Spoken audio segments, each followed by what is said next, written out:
أعوذ بالله من الشيطان الرجيم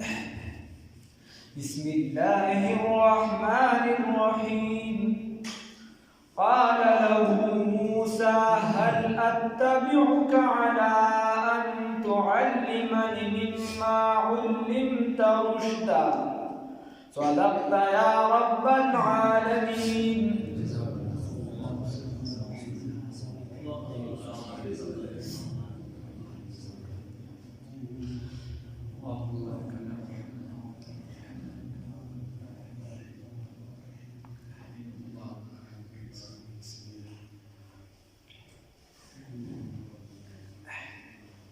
سيدنا موسى عليه الصلاة والسلام و د حضر عليه الصلاة والسلام واقعا شروع موسى عليه الصلاة والسلام د خلی مبارکی څخه خبرې وکړې نو الله رب العزت ورته چې ته لاړ شه او هلته فلانکي ځای کې مجموع البحرین سره به یو کس تا ته میلاو شي د هغه نه څه علم حاصل کړه. بیا چې کله د دې ملاقات وشو نو بیا ورته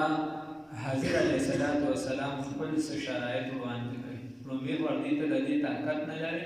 او بیا ورته څه شرطونه وړاندې کوي. نو هر کس چې دی چې شاګردي کوي استاد لري علما لیکي د هغې لاندې چې استاد ته پکار دی چې خپل شرایط ورته ووایي چې بهی ته ما سره سبق کوې نو زما به دا شرط شي په دې شرطونو باندې ته ما سره سبق ویلی شي ټیک ده که نه ده ما سره سبق دا شرایط درته منظور نه نو بیا چې دی مه لکه وفاق المدارس والے دی خپل شرایط نامه چې بهی هیڅ یو تنظیم سره به ته تعلق نه ساتې په مدرسه کې چې هیڅ یوې سیاسي پارټۍ سره به تعلق نه ساتې خو هغه مذهبي او غیر مذهبي وي چې په مدرسه کې ستا به کار صرف د سبق دی. د اسلحې هیڅ قسمه تا سره که لایسنس وي که غیر لایسنس وي که هیڅ بیسي دا به تا سره په مدرسه کې نه وي. په مدرسه کې ته سبق وې نو ته به چې دی د سنتو برابر ستا ګیره وغیره دا به د خپل بل د سبق د روټین چې دی د هغې به ته پابند دی. ته به چې دی د دین د هرې شعبې د وفاق المدارس ته د هغوی چې د دین د هرې شعبې به چې دی ته که تعلق د یوې شعبې سره ساتي او که ته په تبلیغ کې وایي که ته په تصوف کې وایي یو د سبق ټیم به نه ورکړې دویم نمبر خبره ورسره دا لازمي چې د نورو شعبو د دین چې د هغې به مخالفت نه کړي. داسې مختلفې خبرې نو د هر چا لپاره خپل خبرې. نو حضرت علیه السلام موسی علیه السلام ته خپل څه شرایط وایي څه خبرې ورته وکړي. یو خو لومړنۍ خبره ورته دا کوي قال اول حضر علیه قال اول موسی قال اول له دی حضر علیه السلام ته موسی علیه السلام هل اتبعک آیا زستا پیروي وکړم علی ان په دې شرط باندې تعلمني چې ته به تعلیم راکړې ماته مما د هغه څه نه علمته چې درکړې شوي دي تا ته چې زده کړه کړې شوي دي تا ته رشدا د هدایت د خبرونه. موسی علیه السلام ورته وایي زه به ستا پیروي وکړم ستا تابعداري وکړم په دې شرط باندې دی چې ته به ما ته هغه علم راښیې کوم علم چې تا سره یوه خبره دا زده کړئ چې دا په منځ ده یعنی حضرت علیه السلام ژوندی دی او که وفات شوي ده د عوامو ترمنځ هم یو مسله ده د علماو ترمنځ هم یو مسله ده. دا اکثر نه بلکې بعضې علما دا وایي چې هغه وفات شوي دي. په هغې کې امام بخاري رحمه الله داسې لوی خلک دي. امام ابن قیم رحمه الله دکه شان چې دی نور پکې لوی خلک دي. مجدد البساني رحمه الله او دې خوا بعضې خلک وایي چې وایي وفات نه دی اخره زمانه کې چې د دجال ما تاسو ته وایي چې دې کې دجال ته اشارات هم دي په دې صورت کې اخره زمانه کې به چې دجال کله راځي او هغه به یو کس عراقي په منځ باندې به دوه ټوټې کړي او هغه به بیا رايوځي کړي هغه به ورته چې اوس راسره څه نشي کولی. د دې نه دا معلومه شوه چې ته بلکل ګمراهي ته خدای نه یې ته چې دی کافر وغیره. نو هغه خلک بعضې علما دا وایي چې دا به حضرت علیه السلام اوس د هغې دپاره خپل دلایل دي چې څوک وایي چې وفات شوي دي هغې وایي چې د رسول الله صلی الله علیه وسلم صحبت ته ولې نه راته د هغه ملاقات ته به دا خبره پټه ده دا ښکاره نه ده چې په ښکاره داسې ده چې د رسول الله صلی الله علیه وسلم ملاقات ته نه دی راغلی. بل د رسول الله صلی الله علیه وسلم حدیث مبارک دی د خپل وفات نه یو میاشت مخکې صحابو ته وی چې ستاسو نه بعد 100 کاله کې هیڅ حکم نه، یعنی 100 کاله کې د تاسو چې کوم خلک د دې نه به علاوه نور خلک تاسو به ټول وفات شوي د ما اصحاب دوی چې ګوره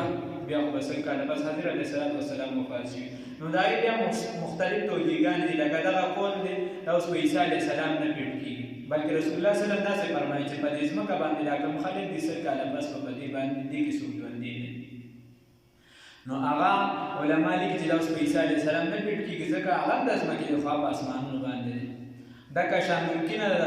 حضرت علیه السلام چې کومه ډیوټي بعضې علما ذکر کوي هغه په سمندرونو باندې دغې طرفونو ته ځي، کیدای شي هغه دغه ډېر په ځمکه باندې موجود نه و په فضا کې یا چې د مراد دی دا دی چې په سمندرونو باندې بیا ژوندي ځکه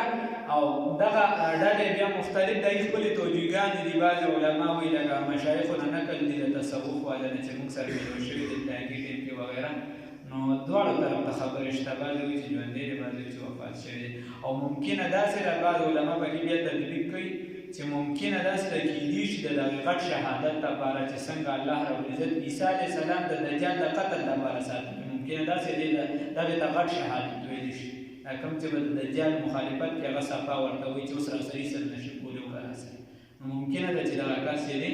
دغې د خدای پاک دې ژوندي ساتلي. خیر مختلف خبرې پکې.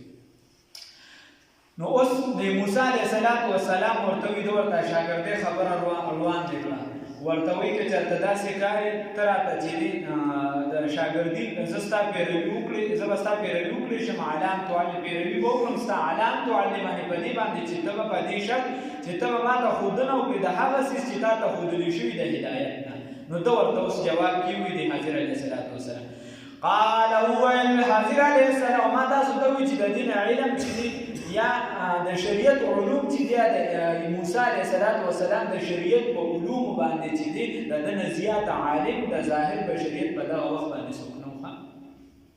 دې نه مراد یا د باطن علوم دي یا نور علوم تکویني چې کوم راځي مراد دي. قال وویل ورته حضرت علیه السلام انک یقینا ته لن تستطیع لن بداخلها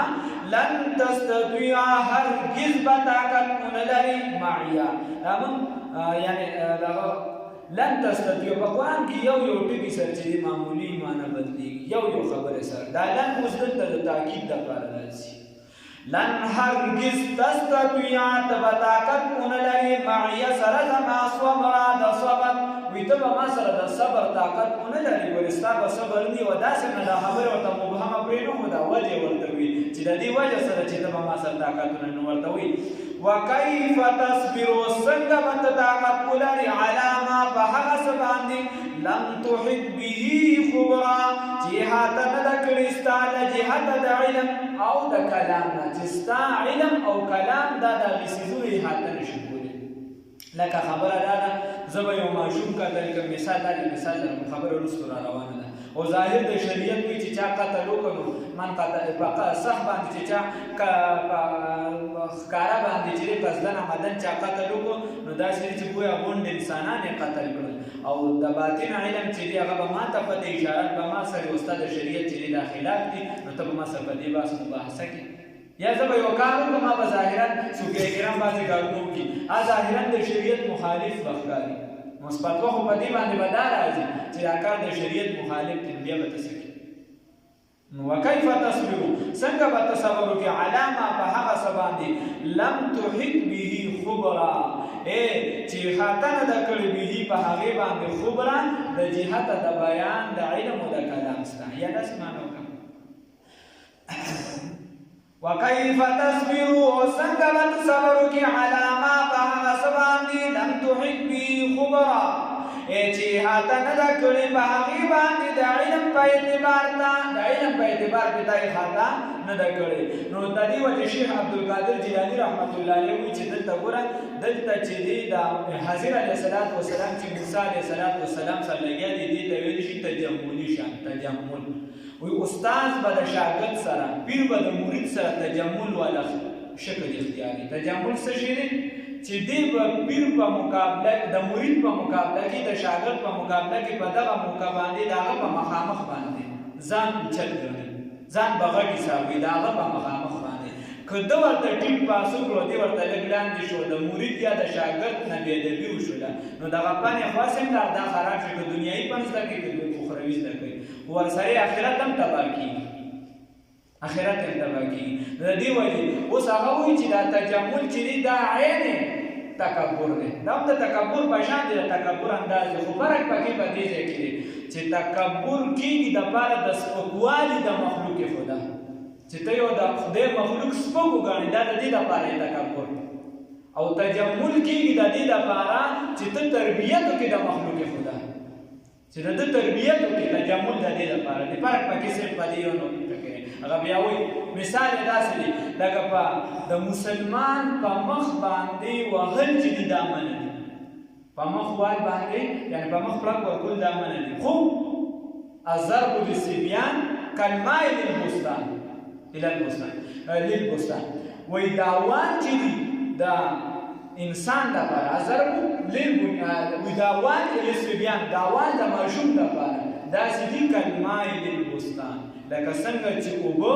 دا د باغچې لپاره. اوس هسې خو منع دي، خو د تربیت لپاره ماشوم له کله ناکله ډب ورکول چې دی په خبره پوه شي، دی په سمه لار باندې راپوه شي، کلمه للبستان دا داسې دي لکه اوبه چې د باغچې لپاره. د خرونه غوال نه، د خر په شان سړی وایي هغه نه. نو هغه وایي چې دې ته کې ګوره دغه اجازت شته، دغه شان دلته د تجمل اجازت دی، دله دا پکار دی. بیا بنیاد الطالبین کې حضرت شاه رحمه الله لیکي، بنیاد الطالبین چې ته وګورې تا ته به پته ولګي چې شاه صاحب ته کوم علم په هغه وخت یې ولیکلي چې زموږ په زما په دور کې په شیعهګانو کې 26 پیر کېږي او دا یوه پکې لږه ګزاره کوي راکوي او کېدای شي بس اوس څه پکې څومره دي خدای خبر، درې پکې باقي. خیر نو بیا هغه وایي بنیاد الطالبین کې شاه عبدالقادر جیلاني رحمت الله علیه فرمایي وایي دا یو دا دغه دپاره داسې ورته د پیر دپاره یوه او د استاد دپاره دا یوه خبره ده ضروري ده، بله شرایط یې ولري کړي، خو یو پکې دا چې دی به تجمل کړي، د شاګرد په مخ کې د مرید په مخ کې به دی چې دی خپل ځان لوی حسابوي دپاره دی چې د هغه تربیت وشي، ورنه که دی ورته لاندې باندې کېدی بیا د هغه څه تربیت وکړي. او د مرید دپاره بله شرایط لیکلي، د شاګرد دپاره یو شرط پکې دا دی چې دی به خپل استاد خپل پیر دا د زمانې د ټولو نه غوره ګڼي. ځکه رشید احمد ننګوهي رحمت الله علیه دا مفتی اعظم د ټول هندوستان د افغانستان په کوی بدله راتلې تر هغه دغه پورې یعنې د ده کیسې د خلافت عثمانیې پورې ټول دا کیسې به چلېدې، خو هغه چې بیان ته چا نه کړي هغه امداد الله مهاجر مکي رحمه الله هغه د کافي پورې سبقونه ویل، علما ویل هغه باندې سبقونه نه ویل، هغه ویل که ما د چاته مخامخ یو دا جنید بغدادي رحمه الله کې یا شاه عبدالقادر جیلاني کې ورسره زما پیر چې د امداد الله مهاجر مکي کې نو زما په نظر چې دا په امداد الله مهاجر مکي ځکه چې ما ته مرتبه د ده د وجې حاصله ده، د هغه د وجې نه حاصله نو دی به او بل به ورسره حسن ځان ساتي په خپل استاد په خپل پیر باندې، که کله د ده په ذهن کې په خپل استاد یا په پیر باندې بدګماني راغله نو بیا د ده ته دې پن کې هېڅ شی نه حاصلېږي. الله یې توفیق راکړي. نورې پکې بیا بله خبرې دا خیر دی د استاده شاګردۍ کیسې راغلې نو هر فن به پکې تېرو که الله توفیق راکړي انشاءالله. قال نو وویل ورته دو انک یقینا تو لن تستطیع هرګز به طاقت ونه لري معي سره زما صبره د صبر وکیف تصبر څرنګه به ته صبر وکړي علی ما په هغه څه باندې لم تحط به خبره چې تا احاطه نه ده کړې په هغې باندې د علم په اعتبار سره. قال نو وویل ورته موسی علیه السلام ستجدني قریب ناظر دی چې ته به ومومې ما لره انشاء الله که چېرته وغوښتل الله رب العزت صابرا صبر کوونکي، صابر چې دی صابر صابران د اسم فاعل صیغه صابرا صبر کوونکي ولا اعصي او زه به چې دی نافرماني نه کوم لکه ستا دپاره امره په هېڅ یو حکم کې نو شاګرد به چې دی د خپل استاد په هېڅ یو شکل کې چې دی د هغه نافرماني به نه کوي. بیا علما لیکي انشاءالله یې ولیکي، انشاءالله د یو څه وجې وي، یو د دې وجې چې آینده کار کې یعنې راځه چې تا سره کوم وعده کوم دا خبره په دې کې الله رب العزت ما ته استقامت را نصیب کړي او توفیق راکړي د دې لپاره انشاءالله او دا د مسلمان شان چې دی په آینده کار باندې ان شاء الله وي چې د سمې کار د دشمنۍ نه خراب نه. او دویم نمبر د برکت لپاره وي چې د کار کې برکت ملو شي. او دریم نمبر ان شاء الله چې کله یو انسان وعده کوي خو د ده په زړه کې چې دی غلا نه وي پر یو چې وعده کوي د غلا لپاره چې دا زه نه کوم دا کار نه کوم. مثال په طور ماماجي وي چې پیسې روزي ده چې د پاسه تاسو ورته چې زموږ د ټولو اراده څلور میاشتې دا نه چې پړی کې وایي د خصوصي څوک سړی د وجې پیدا شوی دا ځینې کسان یې رالیږي. نو خبره دا دغه کیسه نه اوس چې په زړه کې دې وي چې زه به دا کار کوم او بیا ورسره تا انشاءالله به تا دغه کار کوم بیا درنه پاتې شو نو بیا ته ګناهګار یې په دغه واده باندې او کنه په زړه کې د غلا وه نو رسول الله صلی الله علیه وسلم فرمایي ان الله لا ينظر الى اجسامکم ولا صورکم ولکن ينظر الى قلوبکم. وی الله رب العزت ستاسو جسمونو ته نه ګوري چې څومره ښکلي دي څه دي څه نه دي نه ستاسو صورتونو ته ګوري نه جسمونو ته ګوري ولکن ينظر الى قلوبکم لیکن ستاسو زړونو ته ګوري. بل ځای الله رب العزت قرآن کې فرمایي لن ينال الله لحومها ولا دماؤها ولكن يناله التقوى. الله رب العزت ته ویني الله ته غوښې دا نه ورسي چې ته قرباني وکړې لیکن الله رب العزت ستا په زړه باندې فیصله کوي دې ته ګوري چې ته څه کوې. نو چې تا د وعدې سره د انشاءالله وي او دا چې دې تا دا مصممه اراده وه چې زه به کوم خو بیا درنه پاتې شو نو ته بیا ګناهګار نه یې نو انشاءالله وایې په هر یو کار کې داسې دا خلک دا خبره ګرځي څنګه د ټیک ته غلطه ده خو یا یو کس به چې دی هغه ته به خلک وایي چې هلکه پیسې ورسره وي چې نه یې خالي یا هغه ښځې ورته چې انشاءالله پکې سړي وایي یا هغه ورته سړی چې ښځې پیسې چې راسره نو انشاءالله ته پکې سانجل هغه ورته چې خیر دی وایي اخره کې چې دی چې بس لړ او منډی کې چې مې هغه شته پیسې دې چا ووایي چې واپس راتې ښځې ته یې ور وډبو ښځې چې څنګه ور وډبو انشاءالله ښځې ورکولو که بیا هغې دننه اواز ورکړي چې بس دا کار دې کړی چې انشاءالله دې وي کار دې کړی خبره ده. قال ستجدني نو د ورته وویل چې زه دې ما به ومومي انشاء الله که چېرته وغوښتل الله رب العزت صابرا صبر کوونکي ولا اعصي لك امرا او زه به نافرماني نه کوم ستا دپاره په هېڅ یو حکم کې دلته یو بله خبره هم ثابته شوه چې پیغمبر چې دا په علم باندې ډېر زیات حریص وي چې زه د علم چې دی دا زده کړم که د هر ځای نه وي چې زه حاصل کړم. بله خبره دا د رسول الله صلی الله علیه وسلم فرمایي وایي دوه کسان چې دي دوه تږي دا نه مړېږي دوه تږي نه مړېږي رسول الله صلی الله علیه وسلم فرمایي یو تږي چې دی دا د علم نه مړېږي د علم تږي نه مړېږي چې کوم ځای ورته کتاب میلاوېږي یعنې که دې پرې پوهېږي او که نه پوهېږي وایي چې دا کتاب زه راوالم زه او یو تږي چې دی دا د مال نه مړېږي رسول الله صلی الله علیه وسلم فرمایي دا وایي که د انسان سره دوه وعدې وي د سرو یا د سپینو وعدې نه مراد چې د کندم اغوښتې شي نه نه ګواښ څه اغوښتې شي او بیا ته چې دی وایي چې ما سره یو درېیم هم وي دا اراده کوي دا د ارمان د دې وجې شیخ سعدي رحمت الله علیه فرمایي وایي گفت چشم خوار دنیا دار را یا قناعت فرکند یا خاکی بود وی سړي منډه واله ملګري ورسره پارټنران علي تله چې دی به تجارت ته خو ته وایي چې دا ټول نه وړاندې لاړ شم او زه ګټه وکړم نو راپرېوته په صحرا کې خولین ده خاورو ډکه شوه او سترګې نو یې ځان ته ووایي گفت چشم خوار دنیا دار را یا قناعت فرکند یا خاکی بود د اوږو سترګو ځان ته وایي چې په دې مال باندې د صبر وکړه یا خو په دې مال صبر وکړه او یا چې په دې خاورو باندې صبر وکړه او اکثر د دې انجام چې دی دغه مال تباهۍ طرف ته بوځي ځکه وایي غل قدم چې دی په کور د دولتمندو رابللې خپل مالک ته وي دولت خپل دولت رابللې بل چا نه یې رابللې نو خبره دا ده چې دې حریص وي ډېر زیات په علم باندې الله رب العزت دې موږ له توفیق راکړي. قال وویل ورته موسی علیه حضرت علیه السلام فإن اتبعتني بس که چېرته ته تابعداري کول غواړې زما فلا تسألني اوس ورته شرایط یو بل هم ذکر کوي شرط ورته ذکر کوي فلا تسألني نو سوال به نه کوي زما نه عن شیء په باره د یو څیز کې حتی تر دې پورې احدث چې زه احدث اصل کې ویلی شي السرنو پیدا کردن یو څیز نوی پیدا کول حتی موږ وایو که نه دا دنیا حادثه ده دنیا نوی پیدا شوې ده د الله رب العزت ذات قدیم دی او دنیا لره پناه ده ځکه چې د دنیا په څیزونو تغیر او تبدیل راځي په کوم څیز چې تغیر او تبدیل راځي هغې لره پناه ده بس نتیجه دا شو چې دنیا ته ختمېدونکې ده حتی تر صغرا کبرا جنګاوه منطق ورته نتیجه راوباسي حتی تر دې پورې احدث لک چې زه بیان کړم تا ته منه د هغې نه ذکرا جواب نو دا حضرت علیه السلام ورته وایي که فإن اتبعتني که چېرته ته زما تابعداري کول غواړې زما شاګردي کول غواړې زما سره وخت تېرول غواړې فلا تسألني نو بس سوال به نه کوې زما نه عن شی د یو څیز په باره کې چې زه څه وکړم تا ته ظاهرا غلطه ښکاري ته به زما نه د هغې په باره کې سوال نه کوې ځکه ته زما شاګرد دی په دغه فن کې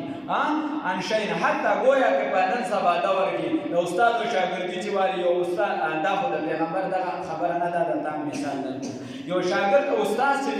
شاګرد ته وایي چې بهي ته به زما نه علم زده کوې خو پلار باندې نه جوړېږي زه چې درته صرف دغه به کې به ځان به کیسې به کې راته نه کې نو ورته وایي حتی تر دې پورې احدث لک چې زه بیان کړم تا ته منه د هغې نه ذکرا جواب زه به تا ته خپله هغه خبره بیا بیان کړم ته به باقي راته خبرې نه کې الله رب العزت دې پوهه سمجھ را نصیب کړي